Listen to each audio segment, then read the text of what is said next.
কিছু কিছু ব্যাপার আছে যেগুলোতে রোজা ভাঙে না, কিন্তু আমাদের মধ্যে ব্যাপক সংশয় তৈরি হয়, কনফিউশন তৈরি হয় যে আসলে কি রোজাটা ভাঙলো কিনা। সেগুলো কি, আমরা এবার সেগুলো শুনবো। 3 নম্বর সাব পয়েন্টটা তো ক্লিয়ার, যে কিছু কিছু কাজ আছে যেগুলো করলে আসলে রোজা ভাঙে না। Things or actions that don't invalidate the fast, এটা আপনার রোজা ভাঙবে না। সেগুলো কি? এক নাম্বার হচ্ছে ভুল করে যদি কেউ খায়, যেটা আমাদের আগের পয়েন্টে আমি ক্লিয়ার করে দিয়েছি, অথবা জোর করে যদি কাউকে খাওয়ানো হয়, তার রোজা ভাঙবে না। এটা আপনারা ইতিমধ্যে জেনেছেন। একটা হাদিস শুনে সহিহ বুখারী, রাসূল সাল্লাল্লাহু আলাইহি ওয়াসাল্লাম বলেছেন, মান নাসিয়া ওয়া হুয়া সাইম ফাআকালা আও শারিবা, রোজা অবস্থায় কেউ যদি ভুল করে খেয়ে ফেলে, ফালিউতিম্মা সাওমা, সেজন্য তার রোজা পূর্ণ করে, তার রোজা ভেঙে গেছে মনে করে সেজন্য খাওয়া শুরু না করে, সেজন্য রোজা পূর্ণ করে। কারণ ফাইন্নামা আতআমাহুল্লাহু ওয়া সাফা, কারণ আল্লাহই তাকে খাইয়েছে, আল্লাহই তাকে পান করিয়েছে। কিন্তু ভুল করে খেয়ে ফেলছেন, এটা তো আপনার হাতে ছিল না। তাহলে ভুল করে খেলে তার রোজা ভাঙবে না, কাজা কাফারা কিছুই লাগবে না, জাস্ট ইউ কন্টিনিউ ইউর সিয়াম। ওকে। 2 নাম্বার হচ্ছে, এটা বিবাহিতদের জন্য, যেহেতু most of the audience are 18+, কোনো অসুবিধা নাই। আর ইসলামে কথাগুলো আসলে বাঁচতে হলে জানতে হবে না। সেটা হচ্ছে, আমরা শুনেছি যে বিবাহিতরা ফিজিক্যাল ইন্টারকোর্স যদি করে, দেহ থেকে সিমেন আউট হলে রোজা ভেঙে যায়, কিন্তু স্বাভাবিক মেলামেশাতে রোজা ভাঙে না। কিস করা, হাগ করা হাজবেন্ড ওয়াইফের মধ্যে, এই যে সখ্যতা, এই ব্যাপারগুলো যদি দিনের বেলায় ঘটে, এতে রোজা ভাঙে না। ব্যাপারটা বুঝতে পেরেছেন না সবাই? একটা দলিল শোনেন। আমাদের আয়েশা রাদিয়াল্লাহু তাআলা আনহা বলেন, কানা নবী সাল্লাল্লাহু আলাইহি ওয়াসাল্লাম ইয়াকাব্বিলু ওয়া হুয়া সাইম, রমাদানের রোজা অবস্থায় তিনি আমাদেরকে কিস করতেন, ওয়া ইউবাশিরু, আমাদেরকে হাগ করতেন, ওয়া হুয়া সাইম, রোজা অবস্থায়। এতে রোজার কোনো সমস্যা হতো না। তবে এটা রিকমেন্ডেড না, স্বামী স্ত্রীর একান্ত মেলামেশা দিনের বেলা রিকমেন্ডেড না, কারণ এটা থেকে সে সেক্সুয়ালি এক্সাইটমেন্টের দিকে চলে যেতে পারে। ফলে ভুল করে সে এমন কাজ করে ফেলতে পারে যেটাতে তার রোজাটাই ভেঙে যাবে। আর ইচ্ছা করে রোজা ভাঙলে কি করতে হয়? কাজাও কাফারাও, খবর আছে না? সেজন্য এটা খেয়াল রাখতে হবে। 3 নাম্বার, এটাকে আরবিতে বলে আল ইহতিলাম, ওয়েট ড্রিম, বাংলায় বলে স্বপ্ন দোষ। ঘুমের মধ্যে এমন কিছু দেখলেন, ফলে আপনার সিমেন আউট হলো, আপনার রোজা ভাঙবে না। কারণ এটা কি ইচ্ছা করে করছেন আপনি? এটা কার হাতে? আল্লাহর হাতে। এতে রোজা ভাঙে না। শুধু আপনি ঘুম থেকে উঠে ফরজ গোসলটা করে নিলেই হবে। প্রিয় ভাইরা, মুসলিম কমিউনিটির ভাইরা, কথা কি বুঝতে পারতেছেন?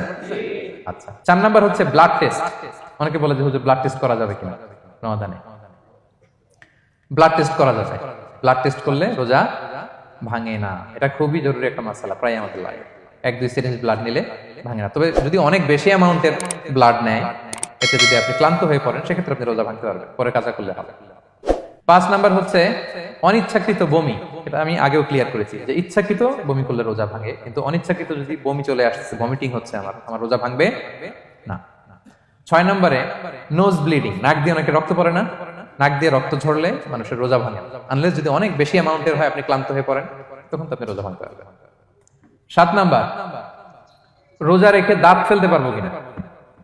জি, রোজা রেখে আপনি আপনার দাঁতকে রিমুভ করতে পারবেন, খুব বেশি যাতে রক্ত বের না হয় সেটা আপনি খেয়াল রাখবেন। দাঁত ফেললে যে রক্ত বের হয়, এতে রোজা ভাঙে না। 8 নম্বর পয়েন্টটা খুবই গুরুত্বপূর্ণ, এটা খেয়াল করে শুনতে হবে। কান দুইটা খরগোশের কানের মতো খাড়া করে শুনেন, খুব মনোযোগ দিয়ে। 8 নম্বরটা হচ্ছে ইনজেকশন। রোজা রেখে ইনজেকশন দেওয়া যাবে কিনা? কিছু কিছু ইনজেকশন দেওয়া যাবে, কিছু কিছু দেওয়া যাবে না। কোনগুলো দেওয়া যাবে না? এনার্জেটিক ইনজেকশন দেওয়া যাবে না। যে ইনজেকশনে ফুড সাপ্লিমেন্টারি আছে, যেটার মধ্যে নিউট্রিশন ভ্যালু আছে, এই ইনজেকশন গুলো দেওয়া যাবে না।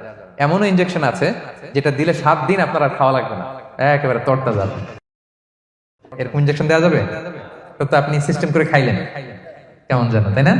আপনি অন্য ওয়েতে দেহে এনার্জি ইনপুট করলেন, এটা করলে রোজা ভেঙে যাবে। তাহলে food supplementary injection, nutrition value আছে এরকম injection, energetic injection, energy boost up করে এরকম ইনজেকশন দিলে রোজা ভেঙে যায়, এগুলো দেওয়া যাবে না। কিন্তু পেইন কিলার যে ইনজেকশন গুলো আছে, এটা দিতে পারবেন।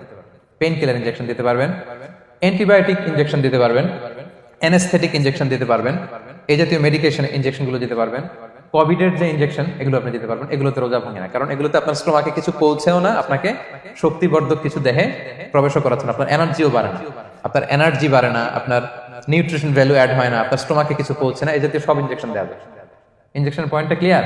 9 নম্বরে কিছু কমন ব্যাপার আছে, এই কমন জিনিসগুলো আমাদের মনের মধ্যে প্রায় প্রশ্ন জাগে যে এগুলো করা যাবে কি যাবে না, এগুলো ক্লিয়ার করি। এর মধ্যে 1 নম্বর হচ্ছে টুথপেস্ট। রোজা রেখে টুথপেস্ট দিয়ে ব্রাশ করা যাবে কিনা? বলেন, যাবে কি যাবে না? যাবে, কে কে হাত তুলুন তো দেখি। হ্যাঁ, মাত্র একজন, দুইজন, তিনজন, চারজন, পাঁচজন, ছজন, দল ভারী হচ্ছে আস্তে আস্তে। হ্যাঁ, টুথপেস্ট দিয়ে ব্রাশ করা যাবে কি যাবে না? যাবে মাত্র পাঁচজন। আর যাবে না কয়জন দেখি? যাবে না, অনেকে যাবে না, অনেকে হাত তুলে নেই, ভাবছে কোন জায়গায় হাত তুলে কোন বিপদে পড়ি। চুপচাপ দেখি যে কোনটা জিতে। যাবে না? যাবে না, দল ভারী না? যাবে? এই সুন্দর বলছে, যাবে, কিন্তু না করাই ভালো। হ্যাঁ হ্যাঁ, যাবে। টুথপেস্ট দিয়ে ব্রাশ করলে রোজা ভাঙে না, তবে যদি খুব স্ট্রং টুথপেস্ট হয় এগুলো ব্যবহার না করা ভালো। দিনের বেলায় মেসওয়াক করা ভালো। হ্যাঁ, মেসওয়াক করলে ওইটা সবচেয়ে সেফ। তবে যদি আপনি টুথপেস্ট দিয়ে ব্রাশ করেন আপনার রোজা ভাঙবে না ইনশাআল্লাহ। কেউ কেউ মাকরু বলেছেন, কিন্তু আপনার রোজা ভাঙবে না। মাউথ ওয়াশ সেম, যাবে, কিন্তু রেকমেন্ডেড না। হ্যাঁ, গার্গল করতে গেলে আবার ভিতরে চলে যাবে। সিম্পলি কুলি করা যাবে, কিন্তু আপনার রোজা ভাঙবে না। কিন্তু দিনের বেলায় আমরা টুথপেস্ট, মাউথ ওয়াশ এগুলো ইউজ না করে কোনটা সাজেস্ট করি? কোনটা? মেসওয়াক করেন তো আপনারা? রাসূল সাল্লাল্লাহু আলাইহি ওয়াসাল্লাম বলেছেন, আমার উম্মতের জন্য যদি কষ্ট না হয়ে যেত আমি প্রত্যেক নামাজের আগে মেসওয়াক করা ফরজ করে দিয়ে যেতাম। কষ্ট হয়ে যাবে, পকেট নিয়ে নিয়ে মেসওয়াক ঘুরতে হবে। এবং রাসূল সাল্লাল্লাহু আলাইহি ওয়াসাল্লাম মৃত্যুর আগে ওনার হাতে যে জিনিসটা রেখে উনি শেষ নিঃশ্বাস ত্যাগ করেছেন সেটা হচ্ছে মেসওয়াক। উনি অত্যন্ত অসুস্থ, প্রচন্ড জ্বরে কাতরাচ্ছেন, তখন দেখলেন যে ওনার শ্যালক আব্দুর রহমান রাদিয়াল্লাহু তাআলা উনি মেসওয়াক করতেছেন, তো উনি ফেল করে তাকায় আছেন, বলতে পারতেছেন না আমাকে দাও। আম্মা জান আয়েশা বুঝতে পারলেন যে রাসূল মনে হয় চাচ্ছেন, তো উনি এটা নিয়ে এসে নিজে চাবালেন। রাসূল ইসলাম চাবায় যে নরম করবেন এই শক্তিটাও গায়ে নেই। আম্মা জান নিজে চাবিয়ে রাসূল ইসলামের হাতে দিলেন, রাসূল ইসলাম মেসওয়াক করলেন। এই মেসওয়াক করার কিছুক্ষণ পরে তিনি ইন্তেকাল করলেন। আরবাউন মিন সুনানিল মুরসালিন, চারটা সুন্নাত, এটা সব নবীদের মধ্যে ছিল, এর মধ্যে একটা হচ্ছে আসওয়াক, মেসওয়াক। মেসওয়াক করবেন তো আপনারা? আচ্ছা। এরপর রোজা রেখে আতর দেয়া যাবে, কোনো সমস্যা নাই। পারফিউম দেয়া যাবে, সমস্যা নেই। আই ড্রপ দেয়া যাবে, চোখে ড্রপ দেয়া যাবে, আইলাইনার দেয়া যাবে, কাজল দেয়া যাবে, এগুলোতে রোজা ভাঙে না। এরপরে ডায়াবেটিক পেশেন্ট যারা আছে তারা ইনসুলিন দিতে পারবেন, এত রোজা ভাঙে না। এটা আমাদের লাগে না, আমাদের অনেক মুরব্বীদের দিতে হয়, আমাদের আব্বা আম্মাদের। তো এটা আপনারা জেনে গেলেন, ইনসুলিন দিলে রোজা ভাঙে না। এরপর 10 নম্বর খুব মজার একটা পয়েন্ট, খাবারের যদি লবণ চেক করা হয় এতে রোজা ভাঙে না। তবে ঘরে আপনারা এটা ট্রাই করবেন না, এটা রেকমেন্ডেড না। এটা কখন রেকমেন্ডেড? এটা বড় শেফদের জন্য। লেটস সে রমাদানে 1000 লোকের বিরিয়ানি করা হবে, আল্লাহর বান্দারা রোজাদাররা খাবে, এটা লবণ বেশি হলে খাইতে পারবে? পারবে না। এজন্য যিনি শেফ, প্রধান বাবুর্চি, উনি লবণটা ট্রাই করতে পারবেন, করেই সাথে সাথে কুলি করে ফেলবেন, ভিতরে তো কিছু গেল না, এতে রোজা ভাঙে না। তাই বলে প্রতিদিন ঘরের রান্নাতে আবার এটা করতে যায় না। ঘরে দুইজন, আপনি আপনার হাজবেন্ড ওয়াইফ টোনাটুনি একটা হইলেই হইলো, কি বলে? লবণ বেশি হবে কম হবে। কিন্তু বড় প্রোগ্রাম, অনেক রোজাদাররা একসাথে ইফতারি করবে, এটা তো লবণাক্ত হইলে খাওয়া যাবে না। তো সেক্ষেত্রে শেফ যদি জাস্ট জিব্বা দিয়ে লবণটা একটু ট্রাই করে নেয় যে অ্যাড করতে হবে না, ঠিক আছে, সাথে সাথে কুলি করে ফেলে, রোজা ভাঙবে না। দলিল কি? দলিল হচ্ছে কাঁচা ডালের মেসওয়াক। রাসূল সাল্লাল্লাহু আলাইহি ওয়াসাল্লাম কাঁচা ডালের জাইতুনের মেসওয়াক দিয়ে তিনি সেওয়াক দিয়ে মেসওয়াক করতেন। তো কাঁচা জাইতুনের আপনারা মেসওয়াক করছেন, এটা কিন্তু অনেক লবণাক্ত, সল্টি, এটার মধ্যে একটা ঝাঁঝালো ভাব আছে। তো এটা আপনার জিহ্বায় লাগলে কি রোজা ভেঙে যায়? ভাঙে। এবং আপনি যদি সমুদ্র অঞ্চলে সফর করেন, সমুদ্রে লেটস সে 1 মাসের, আমাদের এই যে বাংলাদেশে তো এখন এই কি বলে প্রায় 7 লক্ষ টাকা করে দিছে আমাদের হাজিদের জন্য, হজ করতে হলে প্রায় 7 লক্ষ টাকা লাগবে। তো এরকম ঘোষণাও দেখলাম যে নেক্সট ইয়ার থেকে সমুদ্র পথে যাওয়া যাবে কম খরচে। তো কেউ যদি এমন হয় সমুদ্রের সফরে দীর্ঘ সময়, আপনি ওযু করবেন কি দিয়ে? সাগরের পানি দিয়ে। তো সাগরের পানি কেমন? সাগরের পানি দিয়ে আপনার কুলি করতে হবে না? মাছ মজা করবেন না? তো আপনার কি রমজানে যদি কুলি করেন আপনার রোজা ভেঙে যাবে? না, ভাঙবে না। এ থেকে স্কলাররা দলিল নিয়েছেন যে এরকম জরুরি প্রয়োজন হলে আপনি খাবারের স্বাদটা, লবণটা দেখতে পারবেন, সাথে সাথে কুলি করে ফেলবেন, এতে আপনার রোজা ভাঙবে না ইনশাআল্লাহ বিইজনিল্লাহ। অনেকে প্রশ্ন করে এনজিওগ্রাম করা যাবে কিনা? এনজিওগ্রাম এগুলো করা যায়। এই যে হার্টের পেশেন্টদের জন্য এখান থেকে একটা এই ক্যাথেটার ঢুকায়, যদি এটার মধ্যে ওষুধ লাগানো থাকে, তো এটা হার্টের দিকে যায়, এটা স্টোমাকে যায় না, এগুলো করা যাবে। তাহলে এই বিষয়গুলো অলমোস্ট মুত্তাফাক আলাই, মানে সর্বসম্মতিক্রমে এতে আপনার রোজা ভাঙবে না ইনশাআল্লাহ বিইজনিল্লাহ।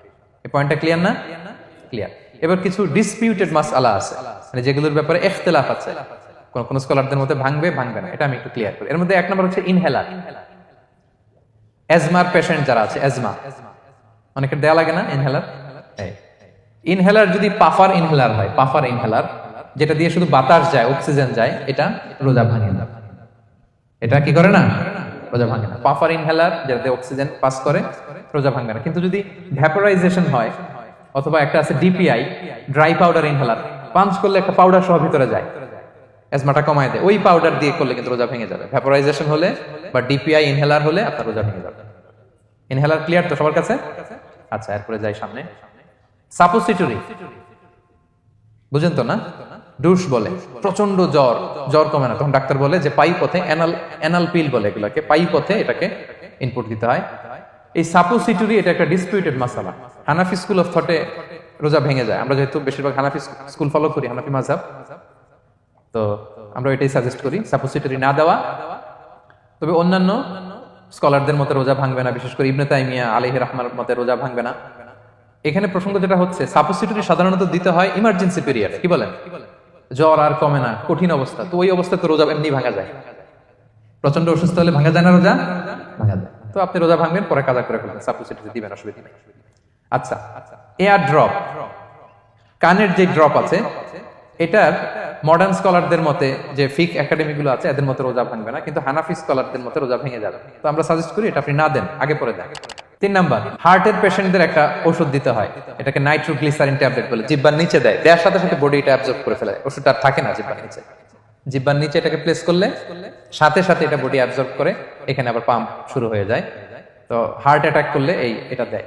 আধুনিক যে ফিক একাডেমি গুলো আছে, তাদের মতে রোজা ভাঙবে না, কিন্তু হানাফি স্কুল অফ থটে তাদের মতে যেহেতু সম্ভাবনা আছে কিছু চলে যেতে পারে, যদিও যায় না, হানাফি মাযহাব হচ্ছে খুব ইহতিয়াত অবলম্বন করে, অত্যন্ত বেশি সাবধানতা অবলম্বন করে।